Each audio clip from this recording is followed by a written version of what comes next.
ভাই ও বোনেরা আসসালামু আলাইকুম। রাকিব এগ্রোর পক্ষ হতে আপনাদের সকলকে আন্তরিক শুভেচ্ছা ও অভিনন্দন। আমরা আজকে দেখাবো যে আমরা আমাদের খামারে কোন ধরনের গরু আমরা ক্রয় করি, অর্থাৎ হাড্ডিসার গরু। অর্থাৎ আপনি হাড্ডিসার গরু মোটা তাজাকরণের ক্ষেত্রে যে গরু ক্রয় করবেন সেটি আমরা দেখাবো আপনাদের সরাসরি।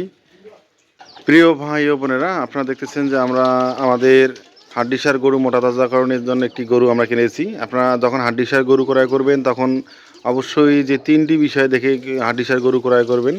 আর হচ্ছে হাড্ডিসার গরু ক্রয়ের ক্ষেত্রে আপনি অবশ্যই দেখবেন যে তার পাগুলো মোটা আছে কি আছে নেই, সেই বিষয়টি অবশ্যই লক্ষ্য করবেন। আপনারা যদি দেখেন যে আমাদের এই গরুটির পাগুলো দেখেন,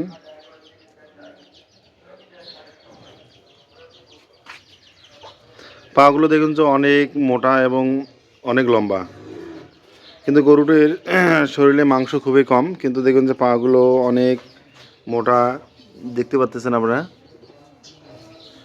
পাগুলো অর্থাৎ এই চারটি পা অবশ্যই আপনারা মোটা নিতে হবে আপনার, কারণ আপনাদের যে মাংস ধরাবেন সেই মাংসটির যাতে লোডটি যাতে আমাদের এই গরুটি যাতে নিতে পারে। এবং আমরা আরেকটি বলবো যে আপনাদের বডি স্ট্রাকচার অনেক বড় হতে হবে। বডি স্ট্রাকচার দেখুন আপনারা, আপনাদের এই আমাদের ষাঁড় গরুটির বডি স্ট্রাকচার অর্থাৎ হাড্ডিসার গরুটির বডি ষাঁড়টি শরীরটি কিন্তু অনেক বড় আকৃতির। অর্থাৎ আপনি যে পরিমাণে মাংস চাবেন সেই পরিমাণে মাংস ধরবে এখানে। আপনি চাইলে 4-5 মণ 6 মণ আপনি যে পরিমাণে মাংস ধরাতে পারবেন সেটাই ধরানো যাবে আমাদের এই হাড্ডিসার গরুটিতে। এবং তারপরে অবশ্যই আপনারা দেখবেন যে তার উপরের যে এই দুই স্থানের মধ্যে যে পার্থক্য সেটা অবশ্যই যাতে প্রশস্ত হয়। আমরা আপনাদেরকে দেখাচ্ছি।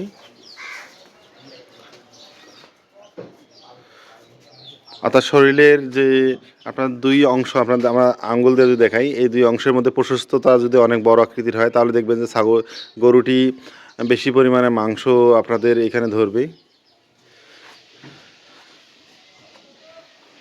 অবশ্যই আপনারা পা দেখবেন, পা দেখার পরে অবশ্যই আপনারা দেখবেন যে তার বডি স্ট্রাকচারের গঠন অর্থাৎ লম্বা হয়।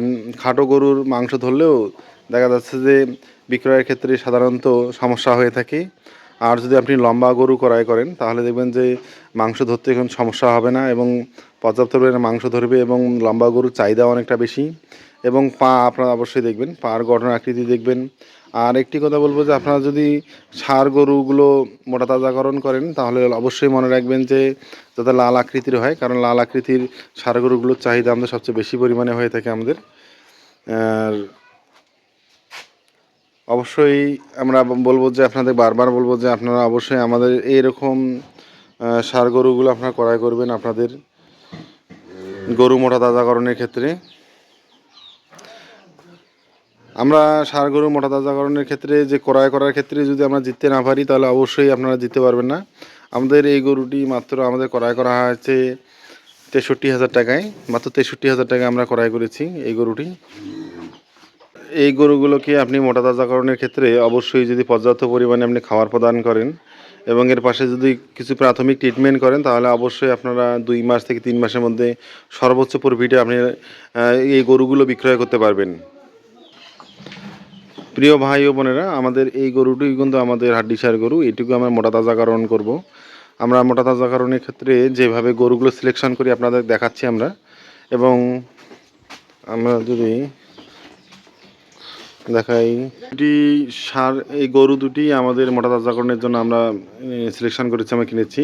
এবং পাশের যে গরুটি দেখতেছেন এই গরুটি আমরা কিনেছি 66,000 টাকায় এবং আমাদের